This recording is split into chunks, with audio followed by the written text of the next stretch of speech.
now let's look at failing with an under over and switching to a pinch headlock. All right, so this time we go in, we try to hit the under over, and my partner bases the hand out. All right, so I feel like I can't trap the wrist to the rib cage, and my partner manages to post in the upper quadrant, and now I feel like I'm beat from here. From this position, we're going to look to take our right hand and shoot it over towards my partner's right hand, here. So I shoot this hand over to the left-hand quadrant, and I get my partner's head from one side to the other, okay? A lot of times, depending on how you enter into this under-over, your head will already be on the correct side. So as you're going to throw my partner, my head a lot of times will be on this side, especially when you forward shift. Now, as you're going to throw, my head switches to the opposite side. So you either have to switch your head from side to side, or if it's on the correct side already, you're already there. All right. But if my head starts here and my partner pulls the arm out, I shoot my hand across, and we get the hand to the opposite side. All right. If I start in, my head's already on that same side, then we just go in, and our head is already in position. From this position here, we shoot our hand, our wrist, right where our wrist meets our hand, and we connect that precisely to the space where our partner's trap muscle meets their neck, like so. So now from here, we can go in and catch palm of my hand to my own wrist. And I make sure my elbow stays inside my partner's shoulder, here. So now, we can start playing where I take my elbow and I point it up towards the ceiling. When my partner goes to posture up and move away from here, it's almost impossible. If I have a low elbow, my partner can take her head back towards mine and slip her elbow back inside, and now she's gone. So the key is to keep my elbow pointing towards the ceiling. If my elbow points down towards the floor and she takes her head over mine, no matter how hard I squeeze, the elbow comes out. If I point my elbow up towards the ceiling. So now as she goes to switch her head position over mine and pull that elbow free, it's impossible. So I lock in, we go 1, 2, 3 with a high elbow. Now when she goes to move around from here, it's incredibly difficult, and we can go into our attacks from a pinch headlock. Okay, so now we're going to start the pinch headlock series off of failed sweeps.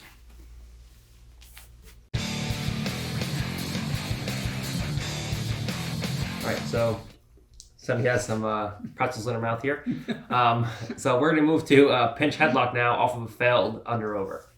Hopefully she chokes as I go to elevate. So we go in, by the way, pretzels are the worst snack of all time. It's like eating salted cardboard. I don't know how anybody enjoys these. With hummus, I guess, or some kind of dipping sauce is okay. But pretzels by themselves are just fucking awful. Okay? And she eats it like all day long. So we go in and we enter into a pinch headlock off of a failed under over, and we're in a pinch headlock like so. Okay. Now from this position, our partner has a choice of where she wants to go, away from me or towards me. So what we're going to look to do is to force her to move away from me. This time we're going to take our left leg and extend it out and away. As we extend our left leg out and away, we're going to look to almost like we're ducking under our partner's arm. We're going to look to hit a shoulder shrug and take the right elbow high and pass the arm by. So that her arm starts on the right side of my head and moves to the left side. So as I extend, we're going to raise that right elbow and take that arm by. Now we're in a position where we can move to our Kaikatame series and go right into attacks from there. Okay, and obviously we did that, so I'm not going to repeat that. All right, so we come through, and this time we go into any kind of under-over situation where we come in and our partner faces the hand out and we switch to a pinch headlock. From this position, we're going to lock in, we're going to extend our leg out and away, and as we do that, the key is to take our right elbow high. If I extend and I try to duck my head underneath, it's impossible.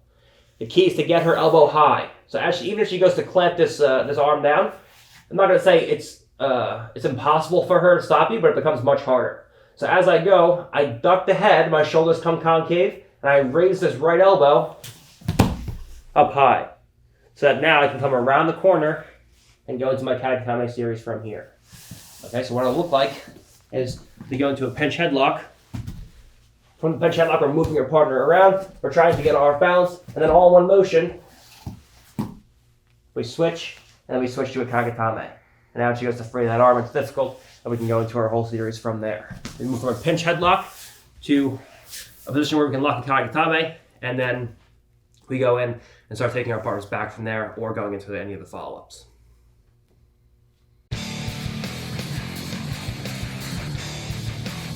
All right, so now let's look at our initial sweep from pinch headlock, where we sweep towards our partner's head.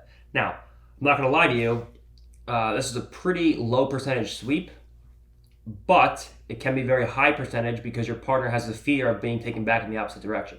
And that's what we're going to look at next. All right, so now we come into a pinch headlock, and as we're in a pinch headlock, we lock up. Now, we try initially to take our partner in this direction, which is what we're going to do next. But our partner moves away from us, and she moves out in this direction. When I see this, I'm going to look to start taking my knee and disconnecting my partner's knee from the elbow, so I can get my foot onto my partner's knee for a Hizugatame action, or a Hizuguruma action. So I start extending my knee along the line of the floor. I push my partner's leg down. Now, from this position, I'm always looking to lift and put weight on my partner's knee with my right leg.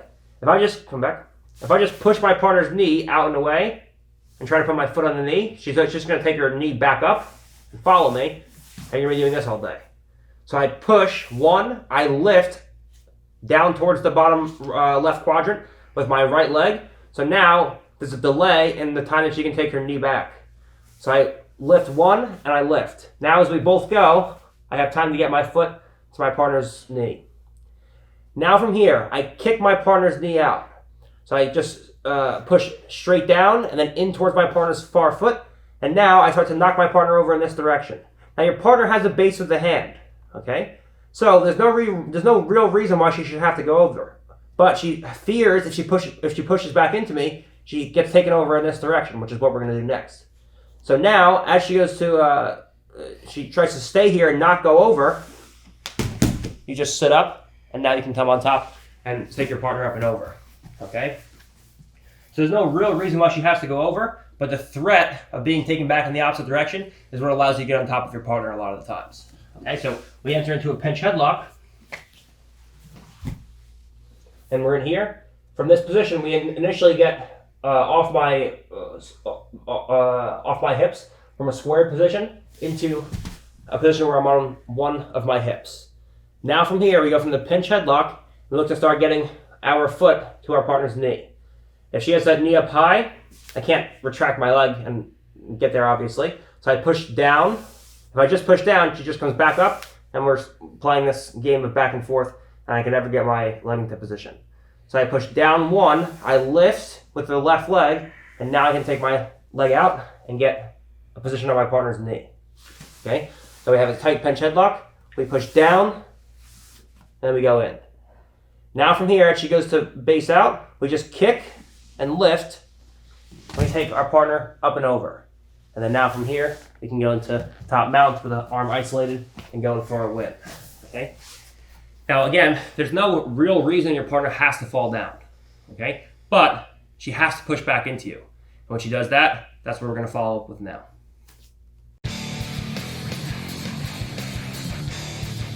All right. So let's move into multi-directional sweeps now from pinch headlock. Like I said, there's no reason why your partner has to fall over in the initial sweep, but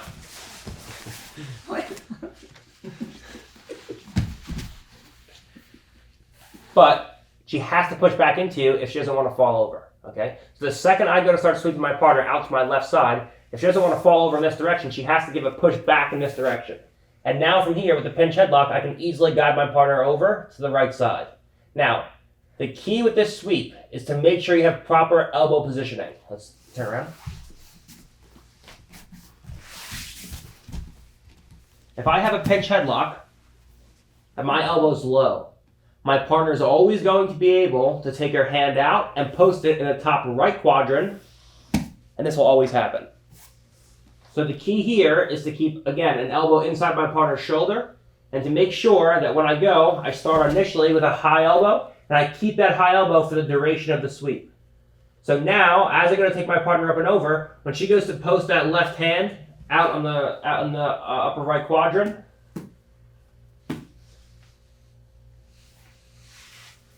she can't. And once again, we can sweep with 2 legs inside. We can sweep with a Hizaguruma action, or we can sweep with that post and driving leg, or the drive leg and the lifting leg. All right, but it's absolutely imperative that you have proper elbow positioning when you're sweeping to the side of the trapped arm when you have a pinch headlock. Okay, so we get a nice deep pinch headlock on our partner here. If we go to sweep and we try to guide our partner's shoulder over by pushing with the left elbow like everyone tells you to do, and dropping the right elbow to try to push, say, oh, push your partner over. The hand will always come out. Go ahead. You'll never sweep anybody. So I make sure I start with the high elbow. I try to sweep in one direction. As she goes to push back, I go to sweep in the opposite direction. As she goes to base that hand out, base hard as you can, hard as you can. Your partner will always go over. Okay? It's absolutely imperative that you keep that high elbow the whole way through.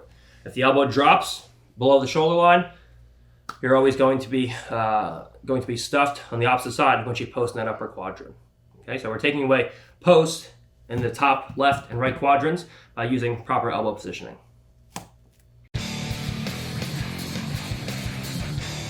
Okay, now the infamous shoulder crunch sumigeshi. You can date this back to all the way back to the first time I saw it was 1998, a video of John teaching it on YouTube. So it's been around for over 20 years now. Made famous by Marcel Garcia, and then I've hit it on many people I've competed against successfully, either entering into their legs or taking them over.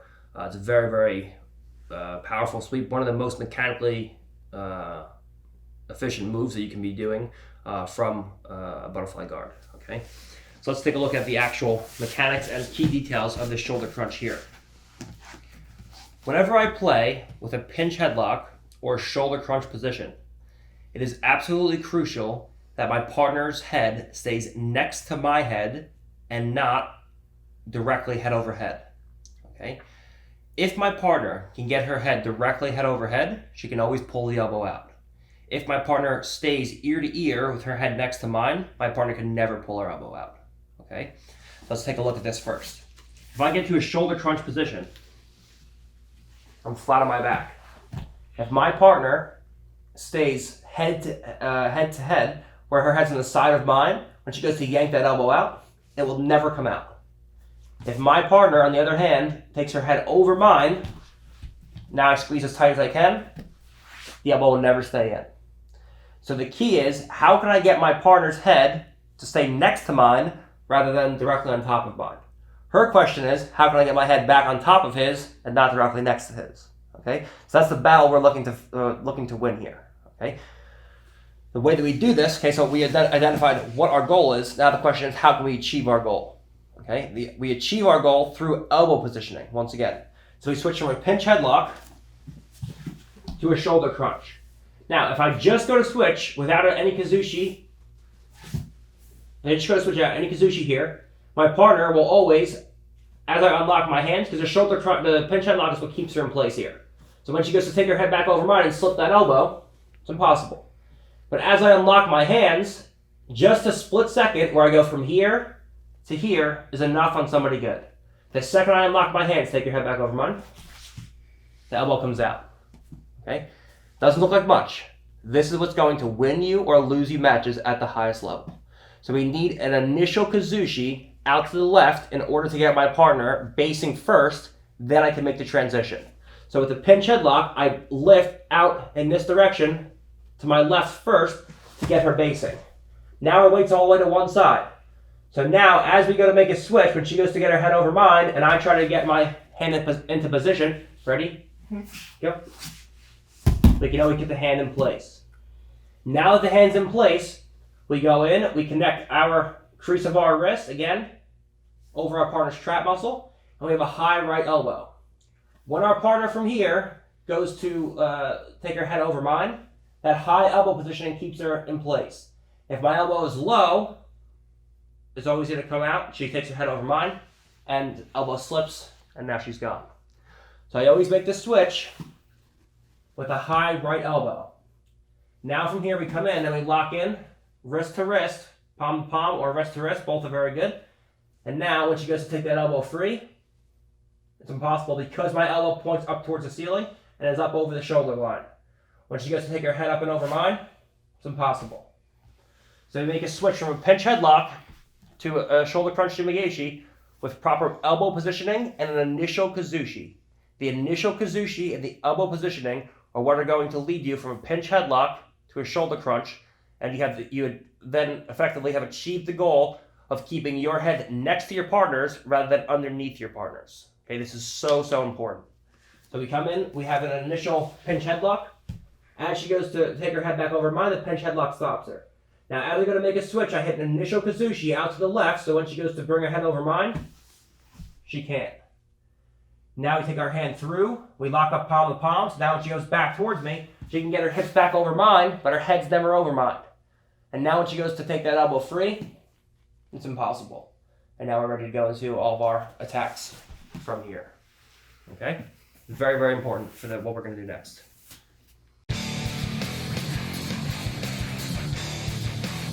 All right, so we're going to go into shoulder crunch Sumigaeshis. Before that, we were just talking about Nat thinks she has different length arms. So I'm not really sure if the Sumigaeshis will work on one side or the other. Show me your arms. This is clearly bigger than this one, longer than this one. I don't think so. All right, let's start out with the shoulder crunch now. So we get into position. Now, this is different from the pinch headlock because with the pinch headlock, your partner has no real reason to fall over to a certain direction towards the side of the head. But with the shoulder crunch, we can use a reverse collar tie to force our partner's chin to her chest to force her into a front roll and knock her over on good people. Okay, so from this position, we go into a shoulder crunch. And now, your partner, everyone knows that they push back into you, they're going over this way. Okay, that's what we're going to do next. But what everyone does is they move away from you in this direction. And whenever I see this, I always follow my partner. So as I see this, she moves her head away, and that gives me space now, because the head's moving away from me, to switch from a palm-to-palm grip to a reverse collar tie.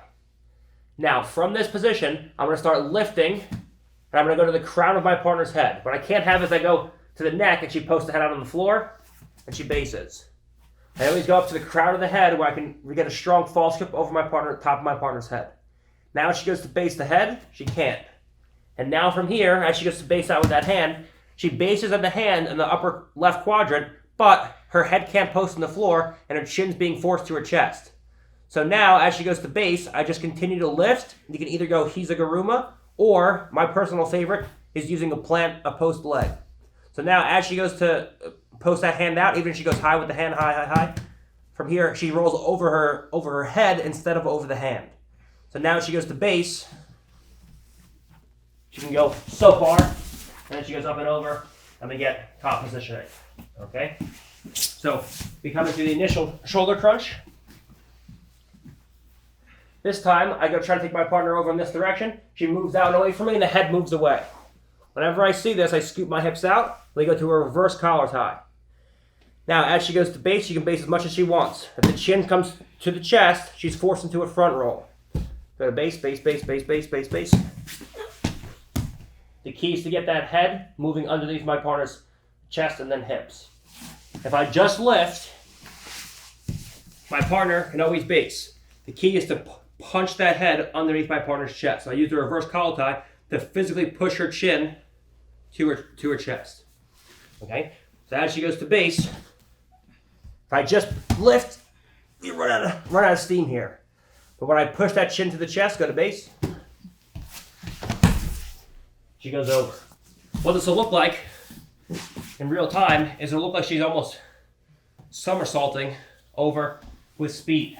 So as she goes to base, we go shoulder crunch. We come in. As she goes to base, take our partner up and over. And she does a vicious front roll because you're lifting as the head's getting taken in the opposite direction. So you lift towards the head as the head comes down towards the feet, and you get that nice front roll action for the win with the reverse collar tie off of this shoulder crunch.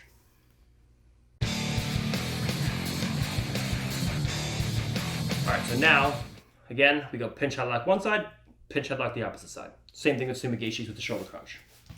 All right, so we go initially with the shoulder crunch. We go pinch headlock, we go to the shoulder crunch, And there are obviously other setups that we're going to look at from here. But we go in, and we try to take our partner out in this direction. The only way your partner can avoid being taken over her right shoulder, my left shoulder, is by pushing back into me. I go reverse collar tie, she goes to push back into me, and as I go to take my partner over, we lock our hands back together like so. Now, once again, what everyone tells you to do is to guide your partner's head. They put the emphasis on guiding your partner's head over with a push of the left arm. Okay? Well, yes, you do push the left arm, you have to make sure your right elbow doesn't drop. Okay?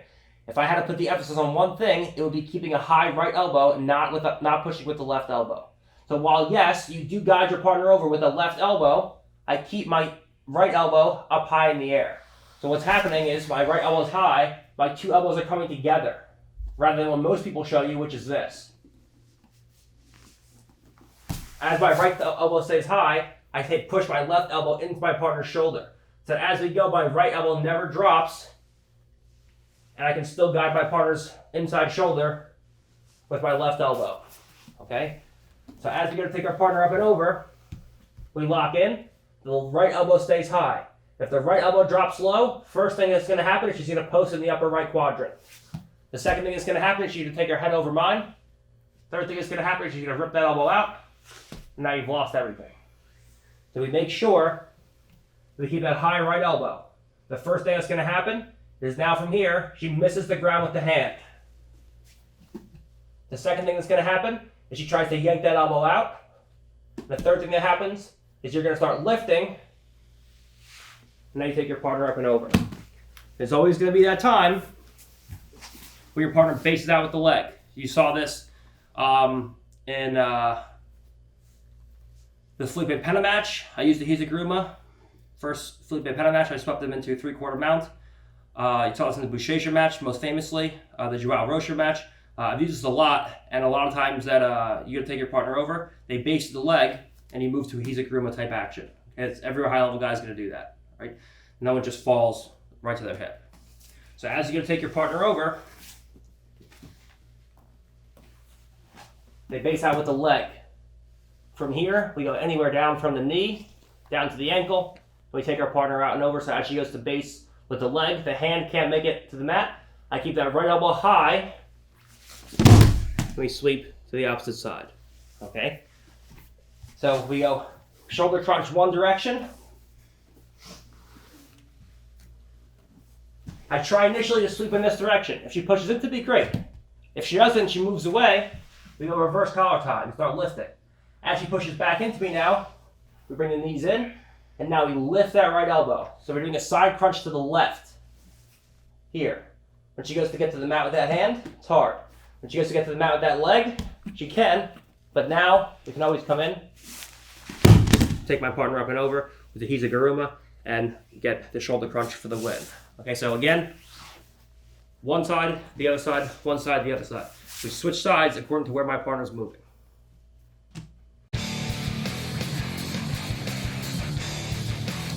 All right, so some entrances into my partner's legs off the failed pinch headlock / shoulder crunch. Okay, so this time we feel as if we're in a pinch headlock.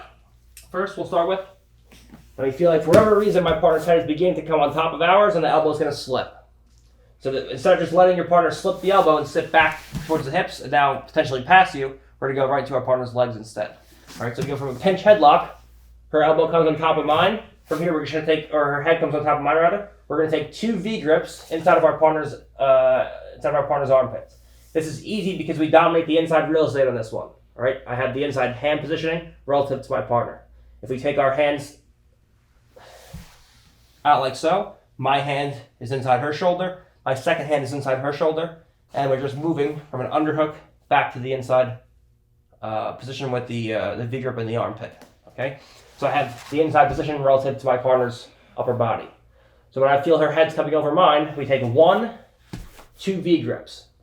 When I take these V grips, I make sure that my elbows and my hands are in one line. If I have flared elbows, you'll never hold your partner up from here. If she pushes back towards the floor, just push back away from me, set it back in here. You'll never be able to keep your partner elevated. Okay? So I make sure When I lock these V-grips in, I tuck my elbows into my ribs so that my elbows are directly underneath my arm, underneath my hands. When she goes to sit back now, it's impossible. And now from here, you have the choice to enter into either leg, straight ashigarami, or to elevate. The whole thing is to get, again, your partner's hips over your head. Is to elevate 1 into ashigarami, straight on either leg, or 2, elevate, and then go cross ashigarami on either leg. Okay, because you have a symmetrical position where you have double V-grips, and you can easily enter into either one of your partner's legs. Okay, so that's the first one. So pinch headlock, we go double V-grips in the armpits, and we enter into our partner's legs. So the initial V-grip is going to be in the armpit. You feel the head and the elbow are slipping. The second you see that, 1, 2, 3. This time, we go shoulder crunch. You feel everything slipping. When I see the elbow slip, from here, it's difficult a lot of the times to get this V-grip first because your partner's pulling that elbow down and dropping that shoulder. So what I do instead is as this shoulder drops and the elbow pulls down, naturally, the left shoulder or the right shoulder is going to raise slightly. Okay, not that drastic, but it's going to raise slightly. So this time, when the shoulder crunch, as she goes to pull that elbow down, we go V-grip on the opposite side. Now, as she goes to pull that elbow down, she's pulling everything in this direction, so I guide her in this direction. So as she goes to pull everything down, we put a second V-grip in place, and then we go double V-grips. And then once again, you have your choice of going straight ashi or cross ashi for the win. All right, so from a shoulder crunch situation,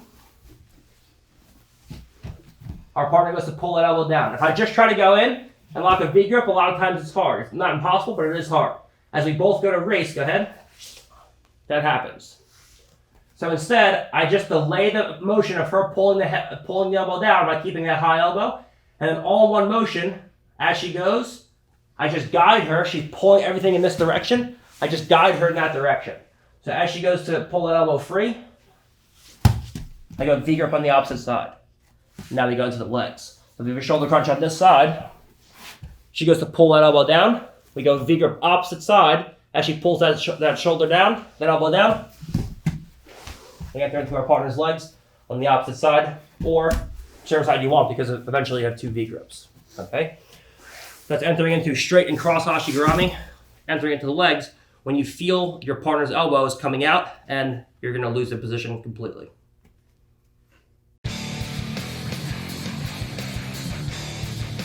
All right, so now let's look at something you have probably all seen, a triangle off a shoulder crunch. All right, this is made famous in my bow nickel match where I couldn't hit a shoulder crunch, a sweep out to one side.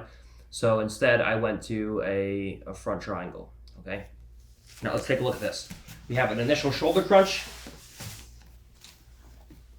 Now what happens a lot of the times is when you initially enter into the shoulder crunch, you can't get your partner's hips over yours. No matter, or they sit back and away from you, and what starts to happen is they start to step legs up and they start to push in that top, the upper quadrant and pull themselves away from you.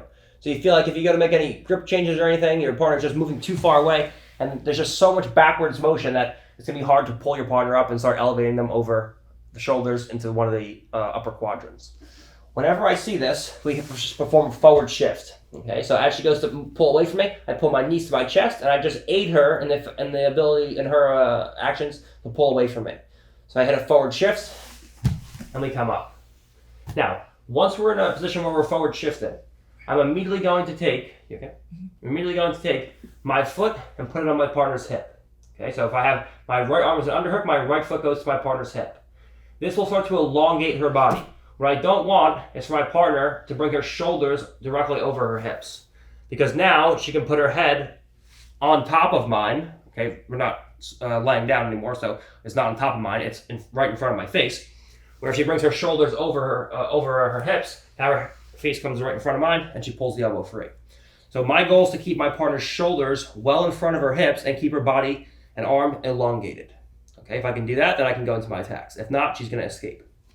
So I create that elongation in my partner's body by using a post on my partner's hip.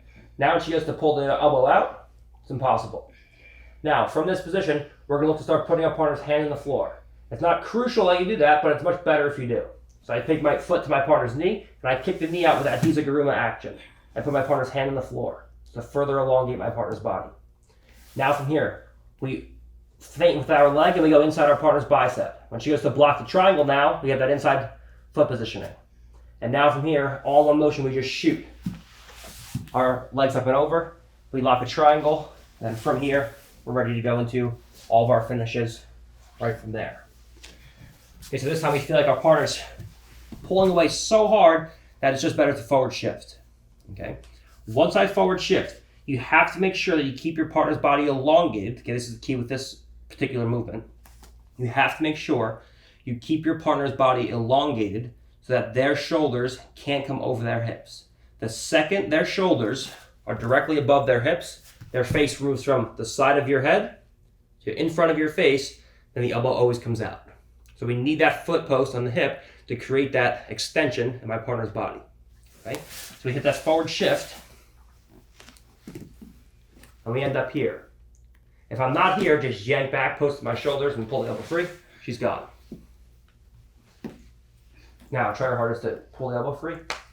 There's no way it comes out. Okay? Now from here we go foot to the knee. We push out like so. And now from here, we go inside bicep. When she goes to prevent the triangle from here, I can always follow that arm and pull my partner in, and we lock a trap triangle. And then from here, as you all know, if you have John's triangle DVD, we always pivot off my partner's shoulder, creating that angle, getting the two legs to point in the same direction, locking up a Senkaku with the scoop grip, and going into finishes with the triangle or juji from there. Okay, this time forward shifting, elongating our partner's body, and going into attacks on the upper body this time.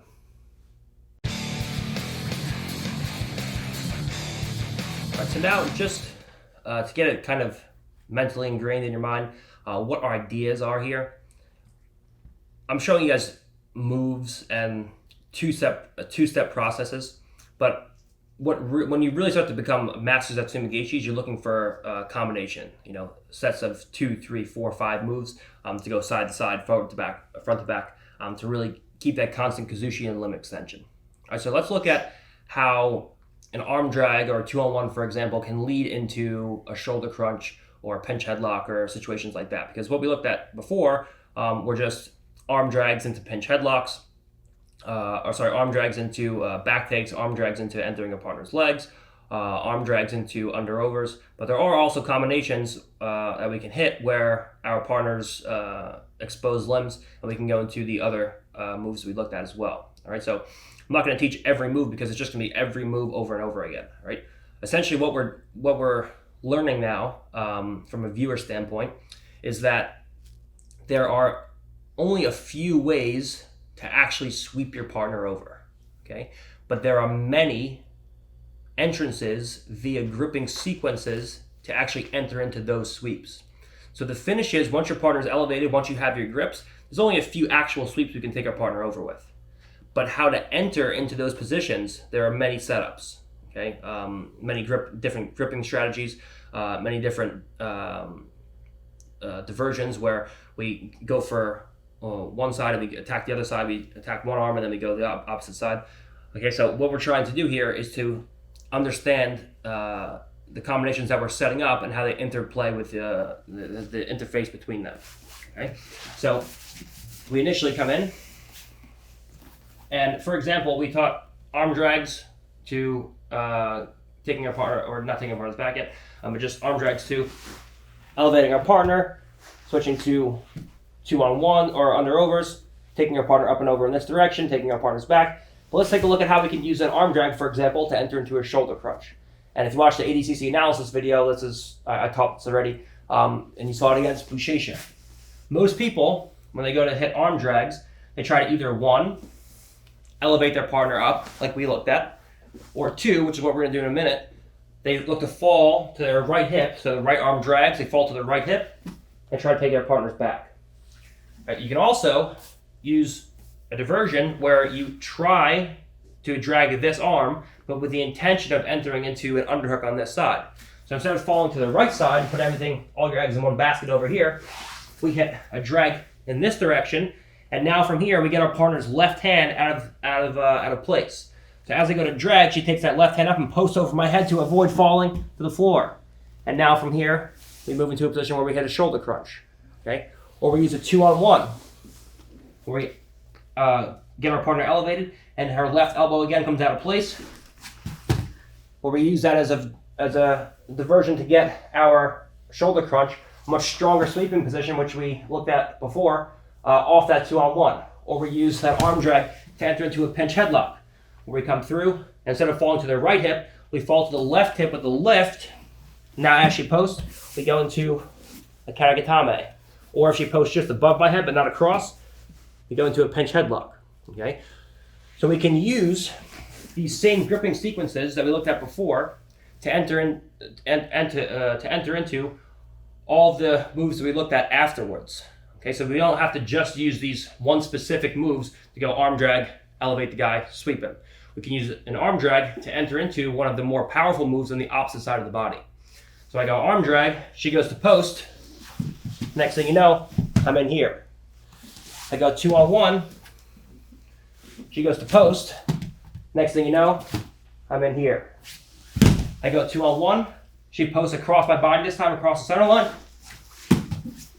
Next thing you know, we're in here. All right, so it's these combinations of everything we looked at being combined into one series of movements, where maybe you enter into a different move that we looked at with a different combination and different setups from those gripping sequences. Okay, so just to get your mind in the game there, where we're looking at using one series of gripping sequences to enter a different set of moves.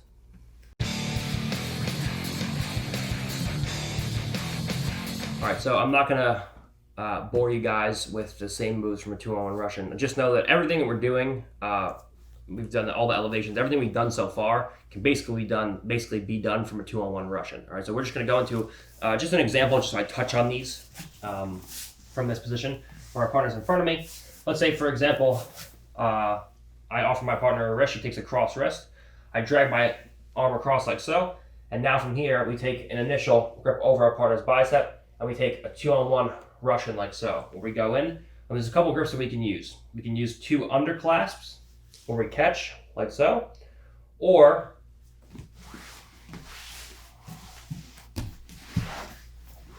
we can use 1 under and 1 over like so. So when she goes to pull her hand out, that's not an easy thing to do. I want to take my shoulder and place it behind my partner's shoulder and tricep, and we either go 1 or we go 2. And now from here we can go into all of our elevations. We can go under over. We can switch back to a 2-on-1 elbow and go into attacks from here. We can come through, switch our head to the opposite side, move to a drag, go into all the attacks that we looked at from there. So just so you guys understand where 2-on-1 Russians come from, it's just another version of a 2-on-1. Or she offers her wrist, maybe I grab her wrist, she goes to strip, and now I pull the arm across, and now we go into a 2-on-1 Russian. Okay, so we can use 2-on-1 Russians to set up any of the previous moves that we just did.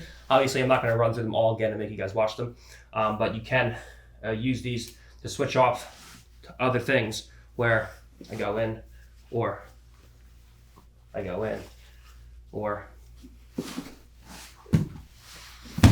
I go in.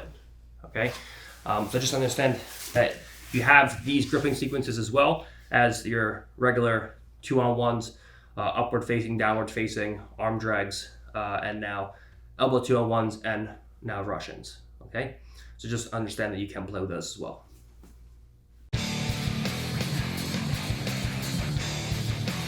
All right, so just as we spoke a little bit about Russian 2-on-1s, we're going to speak on double unders as well. All right, now just understand, anytime you get both of your partner or one of your partner's hands to base out when you have an underhook, you can always enter into double underhooks. Okay, and double underhooks pretty much give you all the options that we had previously, that we talked about with the over-unders or the drags. You can set them up in the same way.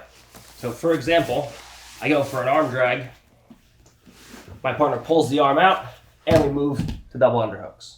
Okay, I go for a 2-on-1 elbow, my partner yanks the elbow out, and we go to double underhooks. Even I start with and under over. I go to throw my partner, she bases the arm wide out, and then we go to double underhooks. Okay? So when I have double underhooks, there are two ways that we can use, that we can grip. All right, we can grip with locked hands, like so, and we can grip with cups over our partner's, false grips over our partner's shoulders. Now, I'm going to tell you when I would use either or. When you're dealing with someone who's shirtless and greased, who just wants to get away from you, I generally prefer to lock your hands, okay?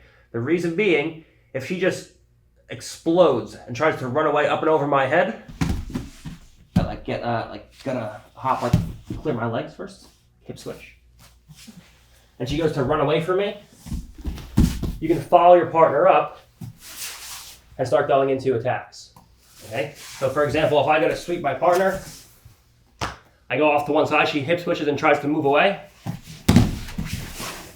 You can follow your partner with locked hands. And this gives you security against someone who's very slippery, especially with grease on and no shirt. Okay? So off of a sweeping attempt, the locked hands give you that extra security with someone. So I go to sweep her, for example. She goes to run away. Now we can follow our partner. If I use unlocked hands, and I sweep, my partner goes to run away from me, a lot of times this shoulder will slip off, and then as she goes to run away, she's gone. Okay? So in general, if she's trying to run away from me and she's very slippery, I use locked hands because that closed circle around my partner's body gives me security where I can follow her through and come up to at least a body lock. Whereas a lot of times, the shoulder, while it is a very robust grip against someone who's not greased or has a rash guard on, with grease, the unlocked hands makes it difficult. Okay, so just so you understand that. Now, if my partner is staying on top of me, staying engaged, not trying to get away from me, but trying to pommel hands back inside, that's when I go with open hands. Let's take a look at something.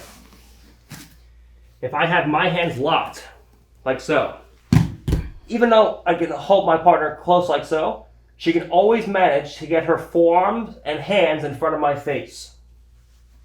And now she can look to push my face away, and when my head can't follow, she can always pommel hands inside. Okay, no matter how high I keep my elbows, it doesn't make a difference. Go ahead. She can always eventually get the hands inside. But when I take two false grips over my partner's shoulders, now my elbows point high towards the ceiling. Whereas here, I can't get them to point high towards the ceiling because they're flared out in this direction, like so. So yes, I can point them up towards the ceiling, but I can't point them forwards and up towards the ceiling. They're flared out in this direction. Whereas now, when I lock up, my elbows come forwards first, then they open out. Now, as she goes to pommel in front of my face, her elbows are so high, she has no ability to pommel in front. Try hard. She can only get in front of my forearm. She can only get her forearm on top of my forehead. She can never get her forearm underneath my jaw, where she can from here. Because even, put it underneath the jaw. If she's underneath the jaw, when I go to off balance her, she just pushes away, and now she's gone. When she goes on top of the forehead, now a simple off balance, go ahead. Always put her hand back on the ground. Okay? So there's a big difference between trying to come forwards and then raising from here, where now she goes to get that elbow in front, and she can always get a hand inside eventually. Go ahead. She comes inside.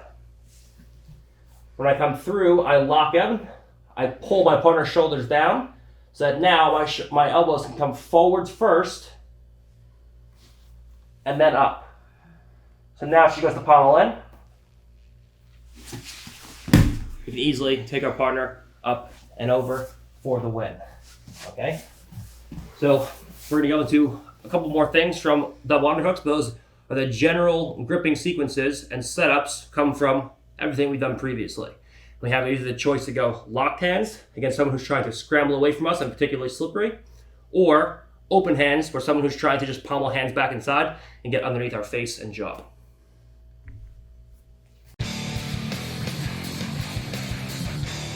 All right, so now let's look at one of the sweeps that we haven't looked at from double underhooks, which is using double underhooks to sweep with a hizaguruma.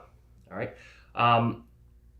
just so you know, obviously we can always switch into attacking our partner's legs with double underhooks. We can attack pinch headlocks, shoulder crunches. We can always transition into those attacks.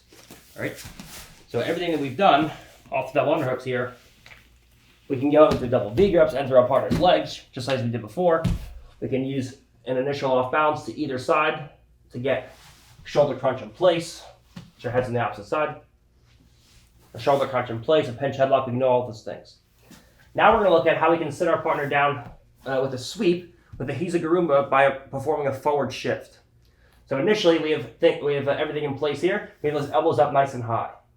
All right, so now her base of support is already compromised. From this position, we're going to hit a forward shift where we take our two knees into our chest once again and sit our partner forwards, like so.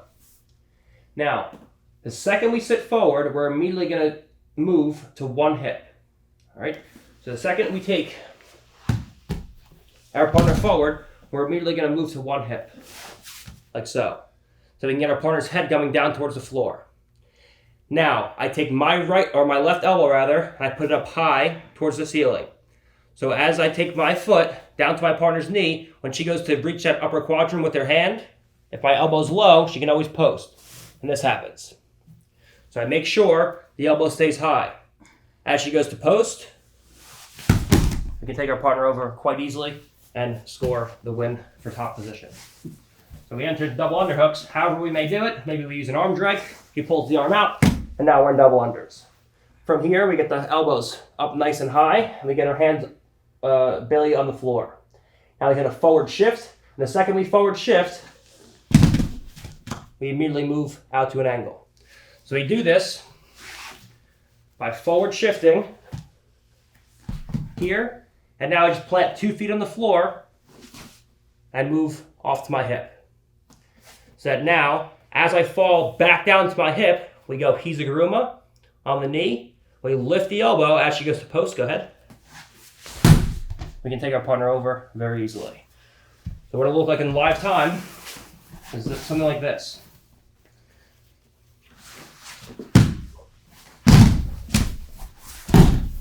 We take our partner over, and she goes over very easily. Okay. The key is to get that initial angle off the forward shift.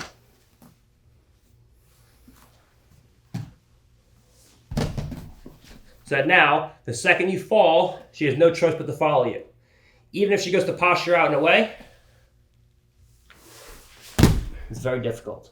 Now you land with double underhooks, ready to go into all of your attacks.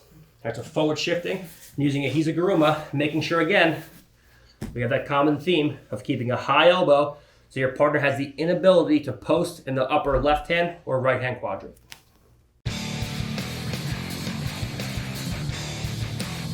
All right, so now let's take a look at my opponent trying to body lock past me. All right, whenever my opponent is trying to body lock, she needs to do a few things. Okay, number one, she needs to eventually get her legs to the inside of mine to force half guard, or to pass right to side control and get both of her legs outside of mine. If she's in between my legs and I had the inside leg position, she's never going to be able to get past my guard. Okay, or stuff me into a bad spot. In addition, if her hips can't move close to mine, she won't be able to body lock past me. Okay, so let's look at what we have to do in order to successfully negate her moving into a body lock pass. Okay, the first thing is when my partner goes to lock the body, if I face square from here, she's never off balance, which means she can immediately pull me in with no threat of Kazushi and flatten me out, and now things aren't going so well from here. Okay, so from this position, the second she goes into body lock, I have to immediately move to an angle. So as she goes to body lock, I immediately move to one hip. So now she's off balanced. Now she still can body lock me from here, but I can also off balance her and get her to post hands to the floor or fall over. Right? Now this isn't going to be enough against high level people. What's always going to happen is she's going to go to body lock you. If she drives forwards into me, she's going to get taken over. But what good people do is they pull my hips in first, as we spoke about in the passing instructional. She'll pull my hips in first, and now as I go to fall, I don't really have any lifting ability. So the first two things we're going to do, first is we're going to get an angle, and the second is going to be we're going to post to my partner's hip. Okay, so those are the two things we're going to do. The hip post actually usually comes first. So as she goes to lock in a body lock, we go post in the hip, and now she goes to lock her hands, we fall to a side. Now, she can lock her hands, but she, number one, can't get in between my legs. When she goes to shoot around my legs, when she goes to pommel legs inside, it's impossible. And number two, she can't close the distance between my hips and her hips because I have a post on her hips. So when she goes to pull me in and crush me from here, it's impossible because I have that hip post. So I keep her elongated. Okay. So now we're looking at how we can go into sweeps from here as soon as my partner goes in and tries to lock a body. The second she goes into a body lock, we're always here. We get my partner off balance immediately, and now we're ready to go in and sit her down. She goes to lock a body, and we're here. So now when she goes to pull me in, it's just not going to happen.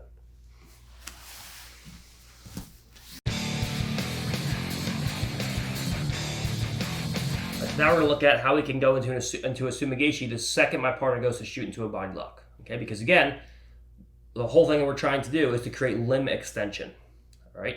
When she goes to body lock me, I don't have to create limb extension because she extends her own limbs trying to get to a lock around my waist, and she takes a calculated risk where she extends her own limbs, but can possibly control my movement, lock me down, pass my guard, and get to a win.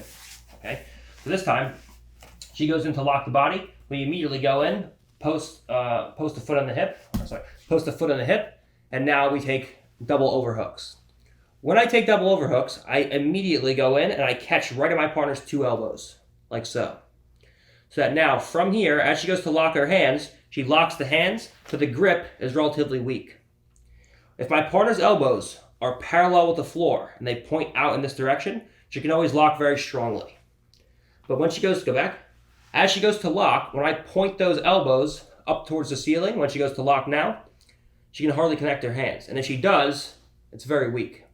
Okay? So what I want to look to do is instead of just grabbing my partner's elbows arbitrarily, I look to take her elbows in towards my rib cage and roll my palms up towards the ceiling. Right now my palms face down. If she goes to grab, go ahead, she can lock very tight. So I take my palms and I rotate them towards the ceiling. As she goes to lock in, we catch. Now from here, we take a foot off the hip and we start to begin a lifting action. Okay, you have the choice to stay with double overhooks, or you can move to a collar tie and get your partner's head over the elbow. The choice is yours. Both are very good. From this position, again, I have control of my partner's wrist. So when she goes to post that hand in the upper quadrant, the elbow controls the wrist, and when she goes to base out, she can only base at the legs. And as she goes to base of the legs, I take my knee and hips off the floor and send my partner on by and get a strong sweep off of her attempted body lock. Okay?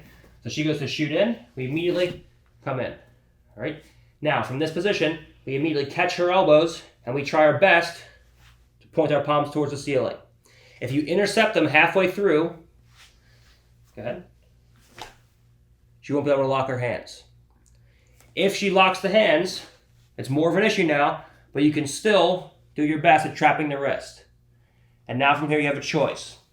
You either one, stay with double overhooks, so as she goes to base that hand out now, she can't. Or two, you go overhook and collar like so. So now as she goes to base, you can easily take her over and we get the win. All right? So what it'll look like, as she goes in, we're playing in here, we're immediately out to the side. Now from this position, we immediately take our foot to the inside and start to send our partner up and over. It's the second you feel her lunging forward into you. Okay? So the second she goes to come forwards, we go foot to the hip.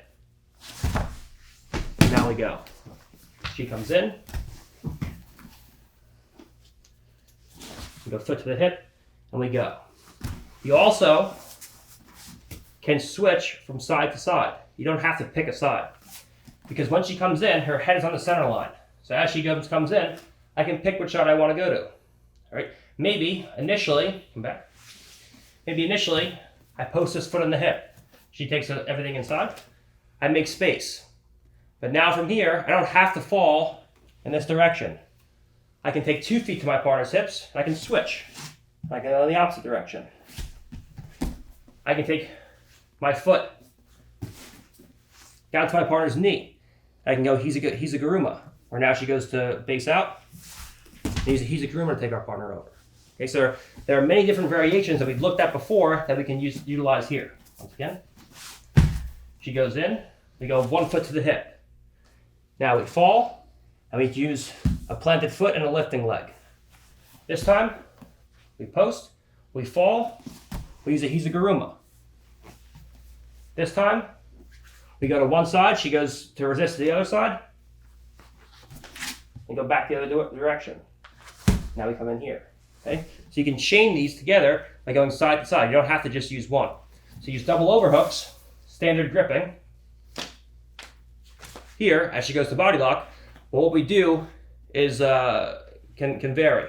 I can use all the attacks that we looked at before, where we come in one, we switch sides, we go one side to the other side, go Hizaguruma, or we start lifting. Okay, but it all starts from catching my partner's 2 arms as they come in and blocking the hip. Now, when she goes to lock those hands, it's hard. When she goes to pull away from me, it's even harder. And now from here, we can come in, let's take our partner over.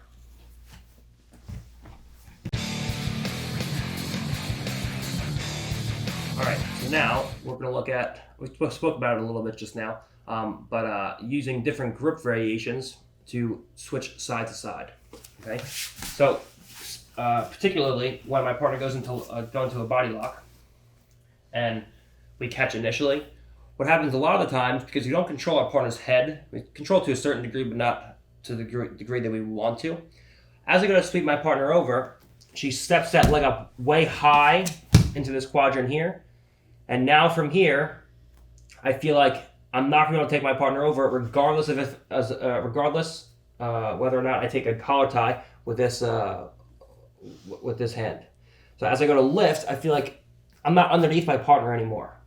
Whenever I feel this, we immediately switch back to the other side and hit a drive leg, put a drive leg on the floor, and lift to the opposite side.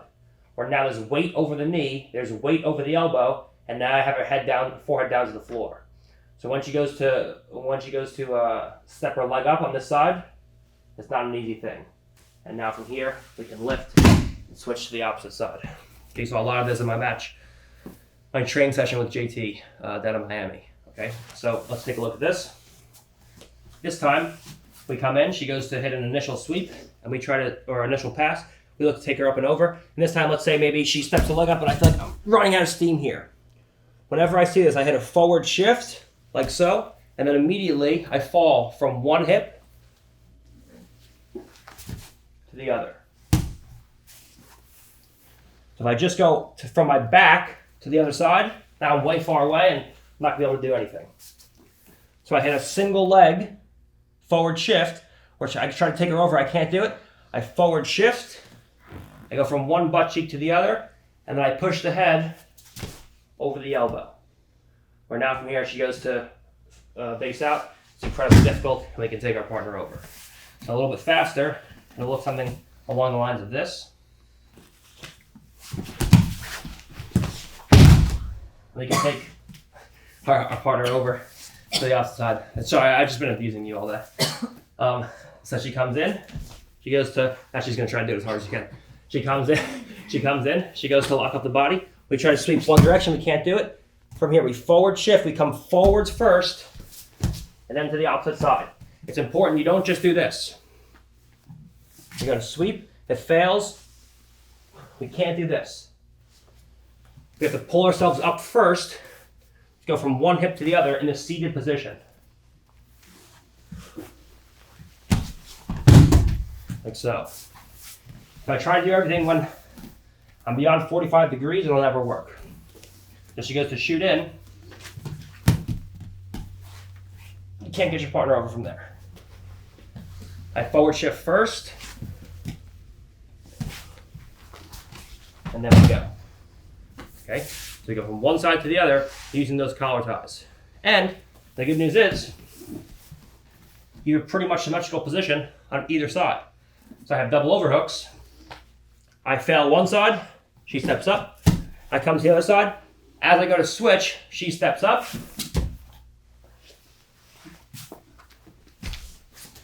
Go back to the opposite side. Okay, so she drops a knee down maybe. Where I come in initially, she drops this leg up and this knee stays down. I go to switch, she switches. She drops her right hip down, or now I go to switch and I can't do it. So instead, I just forward shift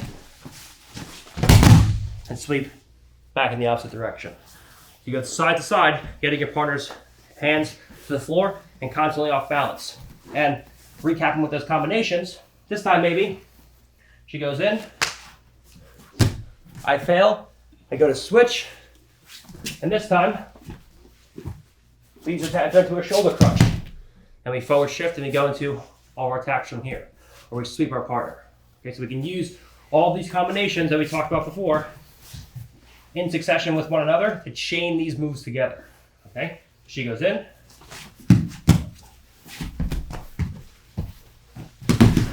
And now we're ready to go. Okay.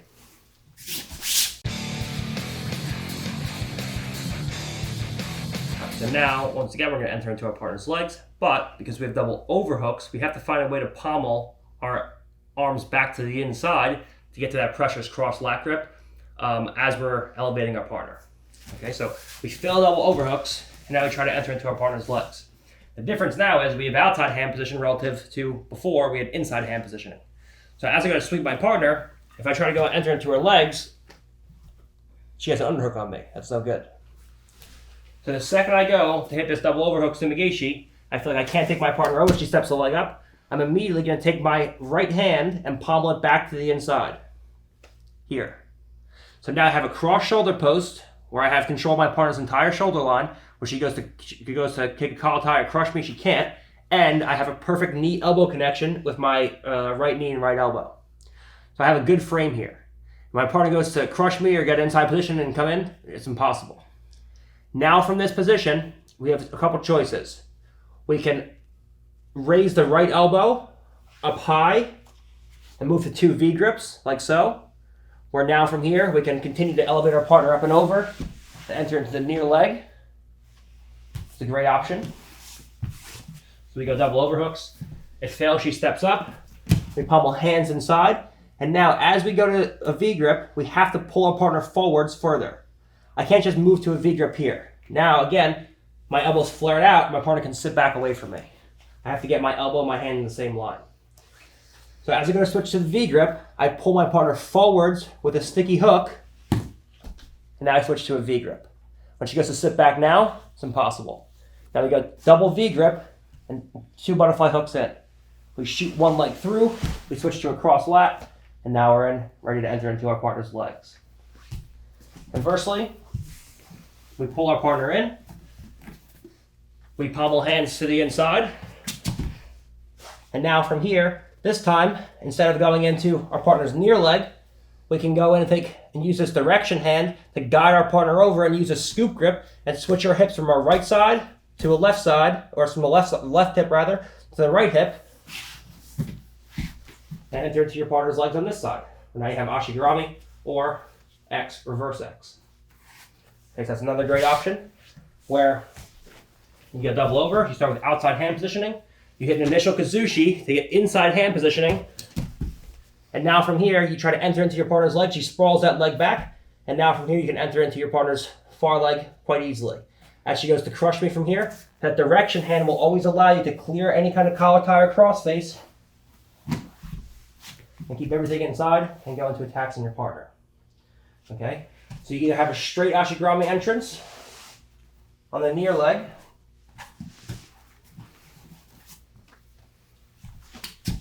here, or you have an X-guard entrance with the far leg. You can't switch hips with the knee. You can't bring your knee to this hip because now your knees come too close together and your partner can drop her hips down and crush your 2 knees together. This is no good. So if you're going to enter into the far leg, it can't be within a Rimi Ashigarami.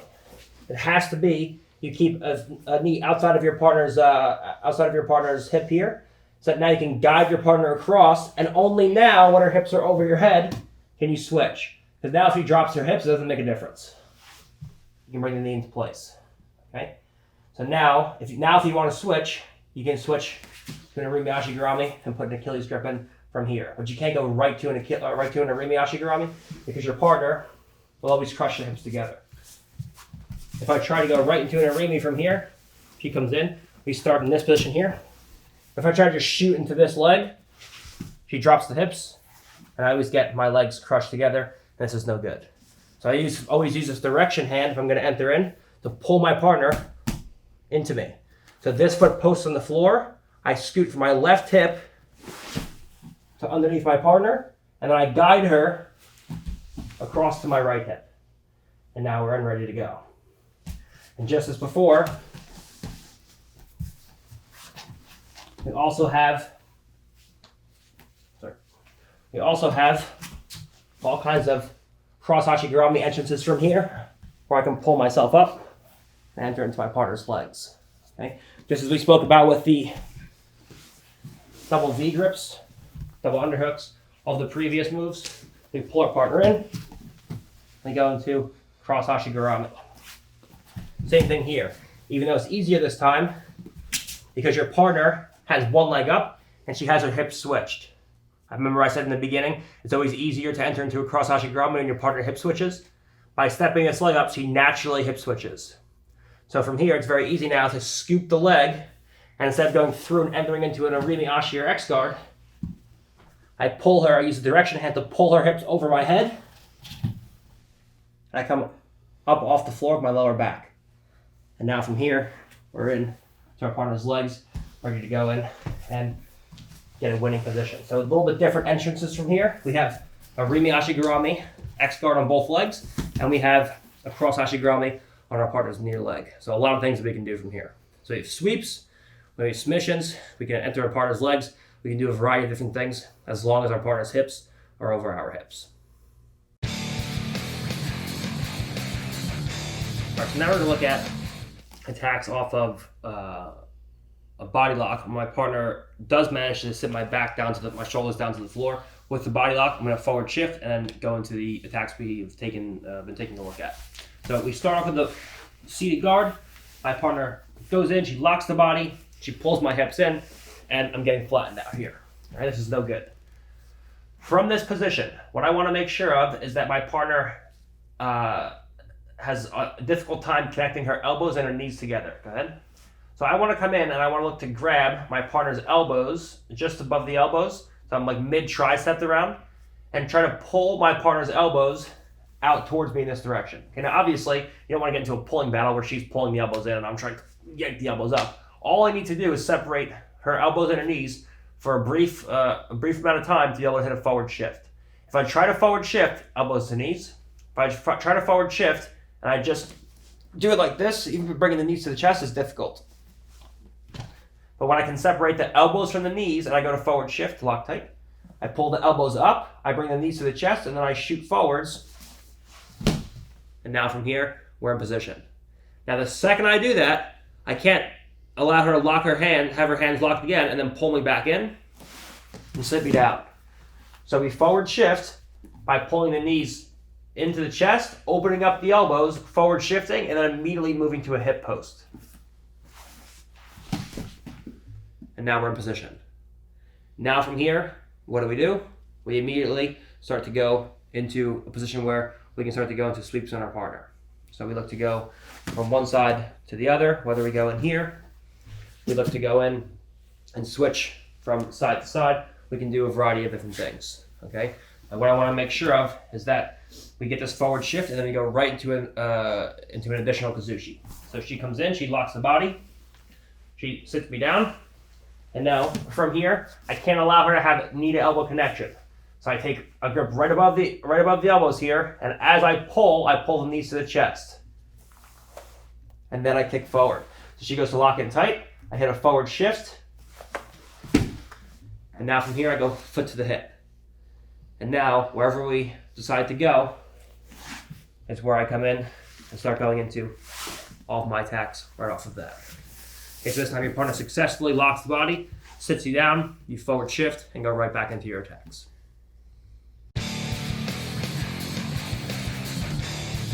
Alright, so this is one of my personal favorite sumigishis, right, where I bait my partner into an underhook, and they think they're going to crush me. You have to remember there are different passes that my partner can use as far as going into body locks. As you know, if you watch the passing instructional, there are body locks where we lock two hands in the mid-back, and there are shooting tight waist in, where now we have a free hand to work, we're forcing into half guard. So if I'm on top of her, one of my favorite passes from here is to go, instead of just going in like so and giving her two overhooks, would be to go in and to lock a tight waist initially, where now we can start to pass, okay? Or a long arm, short arm, where we can look to pass here, okay? So a lot of times I bait my partner going in for a tight waist, right? A lot of my opponents don't want to engage. So you have to give a little bit in order to get a little bit, all right? So from here, I play with elbows that are open, like so. I bait my partner to come in. I'm taking inside bicep ties, so I allow my partner to start shooting an underhooks on me, okay? If she has inside bicep ties on me, now from here, it's gonna be hard for me to bait an underhook because I'm always pulling her arms up and over mine, okay? So instead, from this position, she goes in, she takes a tight waist, and she tries to force me into half guard by either going long arm, short arm, which she connects the hands, and now she can flatten me out, or she just immediately goes right to the knee and tries to jump over into half guard and flatten me out, all right? Whenever I see this, the second she goes in, if she punches an underhook in on my right side, I immediately blade my body over to the left. Now what I want to prevent is my partner from locking the hands. So the second this happens, she goes in, she goes to lock the body, I grab my partner's wrist. From this position, as she goes to drive forward, because her momentum is coming forwards into me, as she goes to drive forward, I use that to start lifting. And as I lift, I bring her hips towards her hand, and I punch her hand towards her hips. Like so. We've spoken about this many times. The weakness of a one-on-one grip is the space between the thumb and the middle finger. Okay?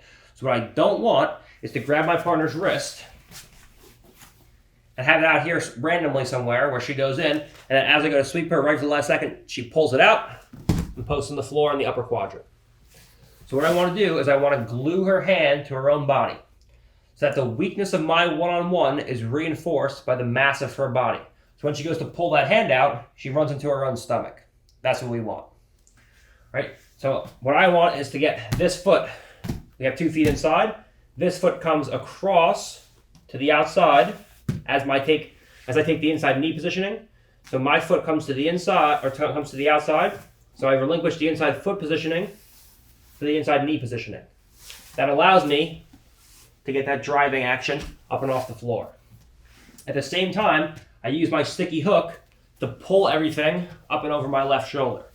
So as her hips come to her hand, I punch her hand into her hips. From this situation, she goes to lock in, we grab the hand. Now as she goes to drive forward, we put the forehead on the floor, so yeah. Put the forehead on the floor, she bases the leg out, and now once again, we get that extra drive up and off the floor. We take our partner up and over for the win. Okay? So we bait our partner coming into an underhook by having lackadaisical open elbows. The second she goes to come in,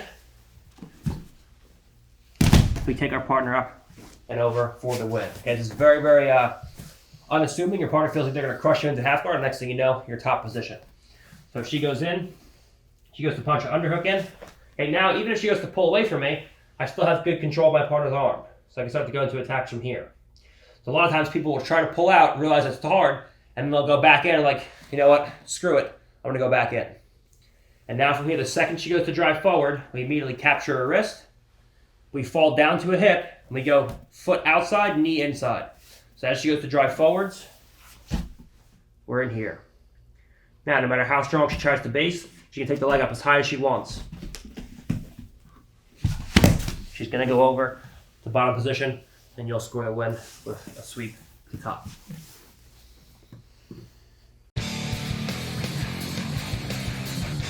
All right, so now let's look at switching sides, okay? Very similar to what we did before, just off, again, a different gripping setup, which will lead into our combinations. All right, so this time our partner goes to punch a underhook in place. She goes tight waist. We go to throw our partner up and over, and immediately she takes her head away from the floor and puts her head over my far shoulder and steps her leg up. So now I feel like I can't take my partner up and over. All right, just as before, we just go in and immediately switch back to the opposite side. Okay, so she goes in, she goes to hit a tight waist. And we go into the other side, sorry. We go into the other side. Okay, just as before, she goes to punch everything in. She takes her leg up. From this position, we come through and we take an inside shoulder or an inside hand. So we come out, we continue to lift, and we can go into our partner's legs in various ways. Okay? We can come out, and we can go into double V-grips, double underhooks. We can enter our partner's leg on this side. We can do all the previous combinations that we did right from here. So just to keep it in your guys' mind, this initial setup leads into everything that we just did. She goes to punch the tight waist in. We go in, we switch sides. She goes to post out on the opposite side. We switch to a shoulder crunch. We come forward and we go back into attacks here. All right? So everything now is starting to wrap together. We're circling back into the things we looked at previously. Once again, many different gripping sequences for initial setups, but this actual sweeping remains pretty simple.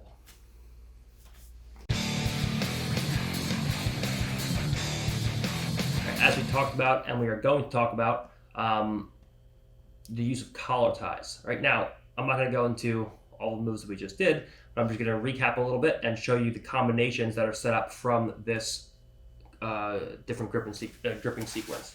Okay, so partner's in front of me, and we can use collar ties to elevate our partner, just as we did before. Maybe she has a collar tie and I have a collar tie, and we start to elevate our partner up into all of our attacks that we did from here. Maybe our partner's sitting in front of us, we're grip fighting, I get a collar tie, and then I quickly go in, and I catch an inside bicep tie, and now from here I push my partner's head up and over, and I get her either one forehead down to the floor, and we're sweeping, or she posts a hand out, and then maybe I enter on the far side. Maybe she posts a hand out, and I go in, and I enter into my partner's legs. Maybe I take a collar tie, and she goes to punch in an overhook or an underhook, for example. And as she does, she doesn't realize that I have the inside bicep tie. So from here, we go in, we grab her wrist, and we send our partner on by. Or we switch to an overhook, and we invite our partner in, where she goes to come forwards into me, and we go from a collar tie to an overhook, and we grab her wrist, and we take our partner through. Okay. There's many different things you can use from these collar ties, where we go collar tie. Maybe I take a collar tie, she goes to take the other hand and punch in an underhook, like so. We can come in, we can go use an overhook sumigishi to start throwing our partner in the same direction, right? So once again, just a different gripping sequence that allows us to enter into all the previous moves we just did. We use these collar ties just as we use 2-on-1s, just as we use Russian 2-on-1s, just as we use upward facing 2-on-1s, arm drags. We use these to start elevating our partner, like so, and start going into all these previous attacks that we went into before.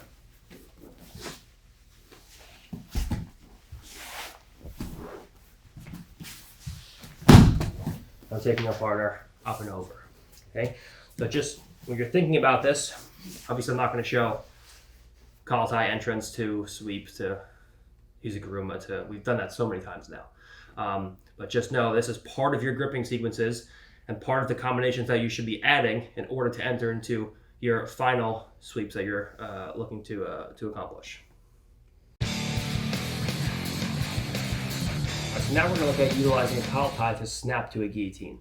All right. So a lot of times you find yourself with the collar tie, and your partner lowers her head to try to shoot into underhooks or different kinds of passes with their arms. Whenever I see my partner's head come below my shoulder line, This is the cue for me to go in and hit a cross snap into a guillotine. Okay, so when we're playing in here, we can play a pull-push game where I'm pulling and pushing my partner with the inside elbow and the collar tie. I can play a pull-push game, and then I can either hit a quick snap, one, or I can wait for her to do something where she goes to move in, and I can hit a snap into a guillotine. Okay. Now, once I hit a snap into a guillotine, obviously there's a bunch of different variations we have from a guillotine here. I'm not going to go into guillotine finishes, but we can look to start going into very strong sweeping positions from this position, where we can go in and look to start going into sweeps. So just another idea with the gripping sequences. We're fighting in the hands here. We come in.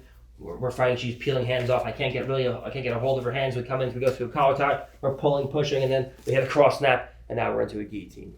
Okay, so let's look at some of the sweeps that we can do now off of that initial guillotine.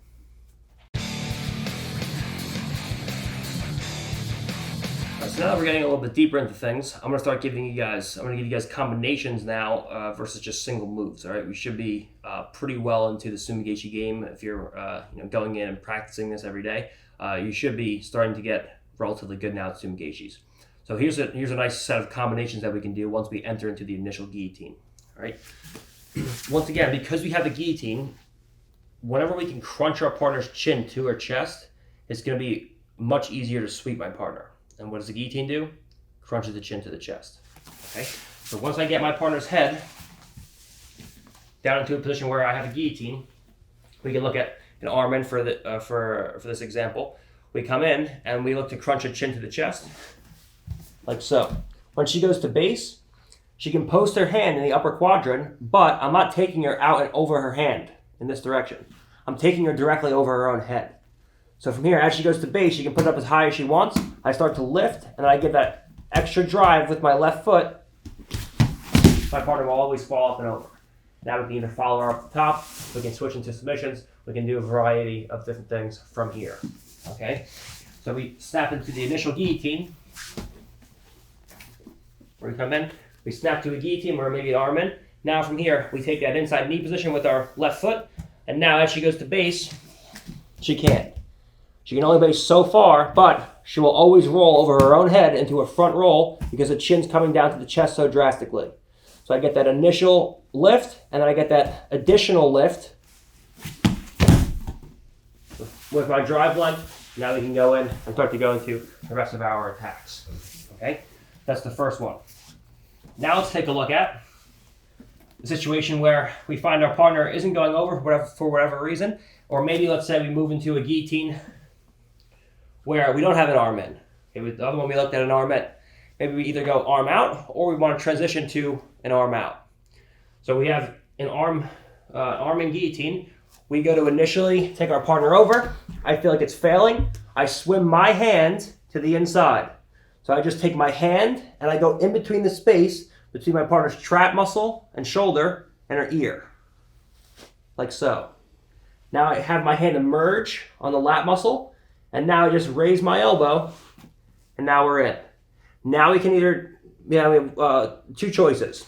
We can use the additional driving of my right hand across to further aid my partner going over, where I shoot my hand across to the far shoulder and get the extra momentum of my right hand lifting to take my partner over.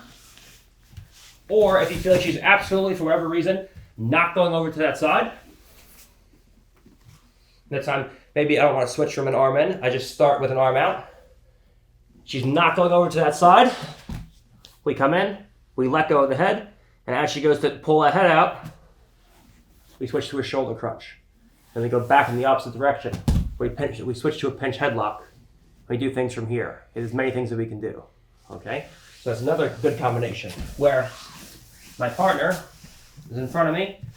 We snap to a guillotine. We either go arm in, or we come through and we go to enter in. Let's go this way. I take my hand and I come through. As my hand comes through, I just place my own arm on the lat muscle. So that now from this position, I can raise the elbow and get her arm up to my shoulder. And now I have that additional driving force over her right shoulder, where we can lift and easily take my partner up and over. In addition, if I want to do that switch, or maybe I have an arm out guillotine or just a regular standard guillotine. We go in, we can't take our partner over, we switch to a shoulder crunch, where now from here, as she goes to pop the head out, we switch into a shoulder crunch and sweep. Or she goes to pop the head out, we switch to a pinch headlock. We play from here, and then we sweep. Okay, so that's another great option. Switching to a shoulder crunch if we can't take our partner over, switching to a pinch headlock if we can't take our partner over, by swimming the hand inside. Another great option is if we feel like we have a position where we're in, like so, and we feel like we can't take our partner up and over. From this position, let's go back.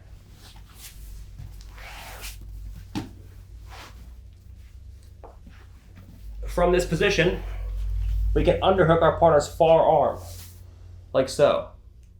And now, from here, we can go in, and we can either keep a hand on my partner's lap, or we can lock our hands. You don't really need to lock the hands from here, because when she goes to pull the elbow down, it's useless. And now, from this position, if she stays here, you can obviously sweep in this direction. If she pushes back into you, you just lift, and you go in the opposite direction. And you take your partner up and over. If your partner is giving you an issue, you can physically scoot underneath your partner. So you can drop one leg to the floor briefly while keeping a sticky hook, and now you have an angle. Or now from here, I can lift and turn my partner very easily. That's another good option, going into the forearm. And finally, we go into the forearm. This time, the second I go in, immediately her head pops out. And as her head pops out, I transition across the body. We go into either a pinch headlock or a shoulder crunch of that forearm. This is very realistic. Where we come in, I have a tight lock here. I go to lift and she just rips the head out. We go to a shoulder crunch. Or, notice her head switches from one side to the other. This is very important. As she goes to rip the head out, we go in and we switch to a pinch headlock. Okay, so we have very good entrances and sweeps on the guillotine on both sides, attacking both arms. We have shoulder crunch, pinch headlock on the opposite side. We have shoulder crunch, pinch headlock on the opposite side. We have shoulder crunch, pinch headlock on the near side. And we have guillotine finishes and guillotine sweeps to the one side. And as always, if any of those fail, when in doubt, she pulls the head out. We're right back in to our partner's legs, ready to go. Okay, so a lot of beautiful combinations there. Okay, now we're starting to pick up the pace, get more advanced, where instead of teaching you one move at a time, I'm teaching you more combinations at a time. And the combinations are going to be the ones that actually stick. Right? First we learn moves, and then we learn sequences, and then eventually those sequences combine themselves into a system. All right? And that's where we're looking to go from here. All right, so now we're going to look at Yoko Sumigeshi. This is less used when we're playing butterfly guard, but still very important to have an understanding of. Okay? One of the most common things my partner will attempt to do is she will try to pommel a knee to the inside of one of my legs. Here. Okay? So that she can force me into a half guard and she can start going into her attacks. Right? So understand that most of what you do is going to be played with 2 feet inside. But occasionally your partner will pommel a leg to the inside, where now from here she goes to start driving forward and either one forcing you into half guard, or if your knee comes across in that direction, she can come to the outside, and now if you don't have a sticky hook, she can switch to a side body lock where she hip switches, gets past the legs, comes back up, and now she's in a side body lock where I'm in real jeopardy of getting past here. Okay? So what she's going to try to do is get that knee inside. So we're going to look at now going into Yoko Sumigeshis when our partner insists on getting a knee inside. Let's say we go for an arm drag, for example, and my partner knows that if my 2 feet stay inside, I'm going to elevate her. She takes a knee inside, and now it's harder to elevate her from here. It's much easier with 2 legs inside. But when I go to drag, as she goes to bring that knee inside, now it's harder to elevate her. But we can go into attacks from here, and we can start to go into all of our moves from there. Okay, so let's take a look at that right now. Now let's look at some Yoko Sumigashi combinations. All right, my partner is always going to try to get a knee to the inside to start passing. Right, what I'm going to do is going to be contingent upon which arm I'm able to grab. All right, so for example, if she's in here, she steps the leg inside, like so, and now what I need to start doing is I need to get her hands out of position so she can't shoot an underhook in and force me into half guard. So if she shoots my legs to the outside, what I'm looking to do is either one, grab an arm, or now I can go into an entrance, or two, as she goes to push my hands to the outside, I grab her other arm and I pull in like so. Where now from here I have grips with my partner where we can use 2-on-1s, we can use various situations where we can go in and elevate our partner out to the side. In one instance, you'll get strong sweeping attacks.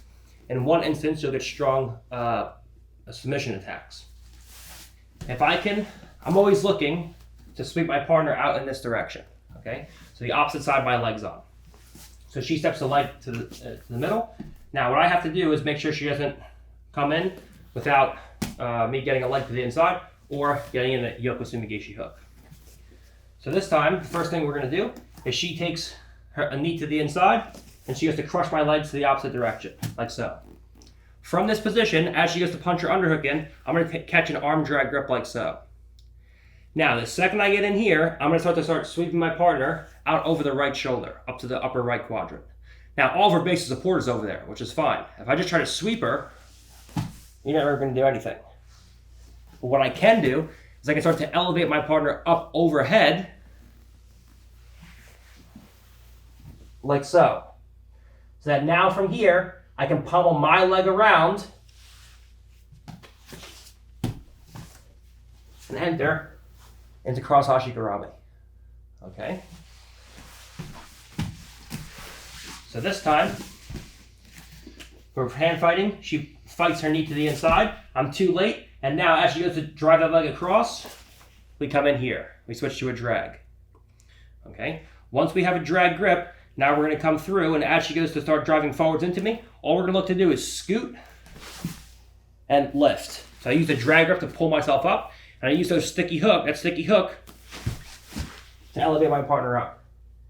Now from here, I have a good base of support. When she goes to crush me from here, I have that cross lat post right away. And now we lift, leg comes around, and we sit our partner down to her butt. Okay? So we come in, we have feet inside. She goes to take a knee to the inside, and she goes to immediately go into half guard. We immediately catch. She shoots this leg back, and I'm not sticky. Shoot the leg back. I get past.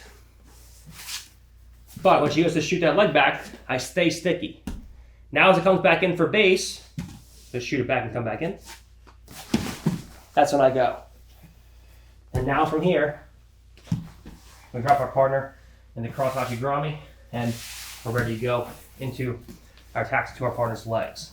All right, so one more time, switch angles this time. She gets a knee inside, I'm a day late and a dollar short. She goes to push the knees to the outside, I grab a drag of my partner. Okay, you can't really realistically grab a 2-on-1 from here because your partner's hand is outside of the hip. Okay, you wouldn't make a 2-on-1 from here. You make a 2-on-1 from here. But the hand comes outside the hip, I can always use a cross arm here. So now she goes to push that knee to the outside, and she goes to sprawl her legs back again. If I'm not sticky, go ahead.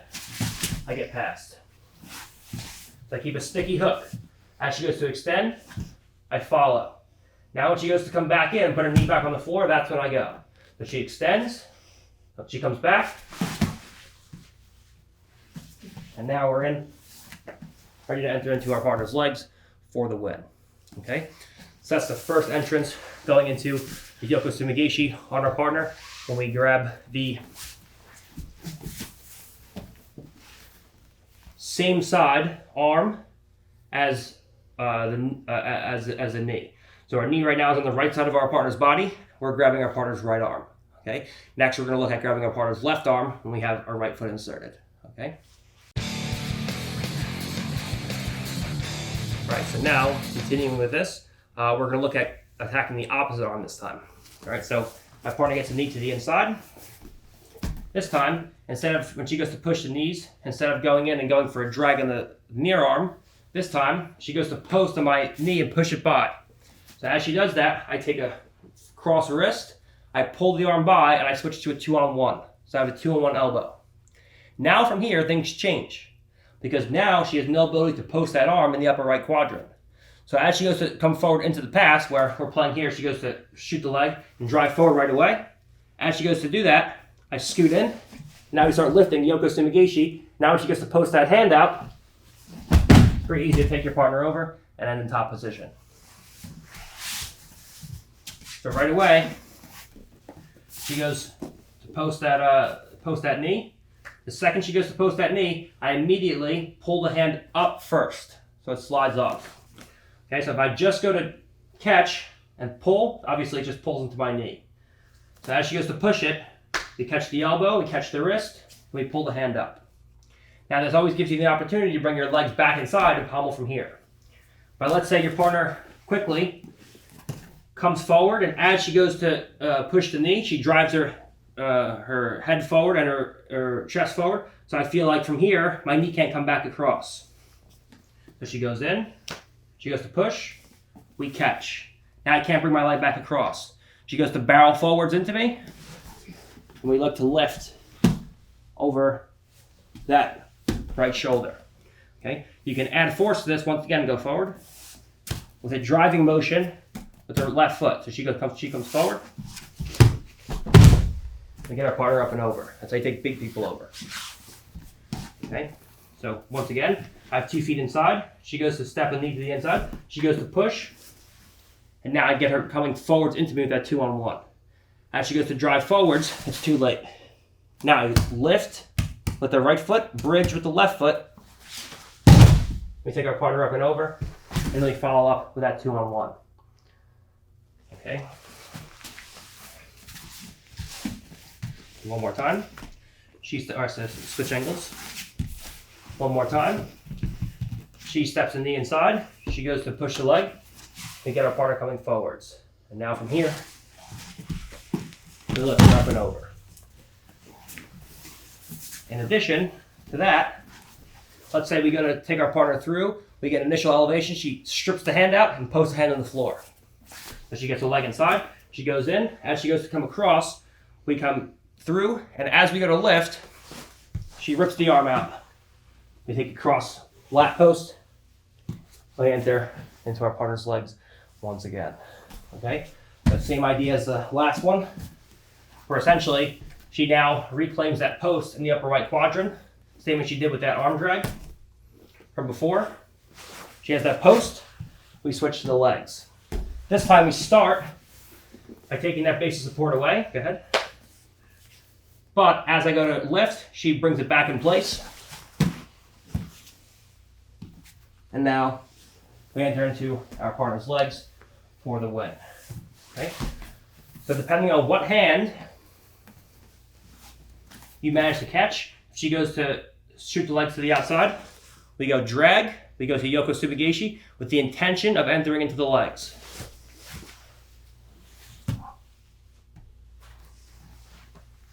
If your partner goes in, she gets the leg to the inside. This time she goes to take that leg across. And this time we have control of our partner's posting arm in the direction we're sweeping. Now we can go with the intention of sweeping or with the intention of entering into the legs. Okay? We can either lift to sweep, or we can lift and just go right into our partner's legs in a various amount of ways. Okay? So keep that in mind as you're working with Yoko Sumigaeshis. We're either entering the legs or sweeping, depending on what arm you have controlled relative to where your partner is.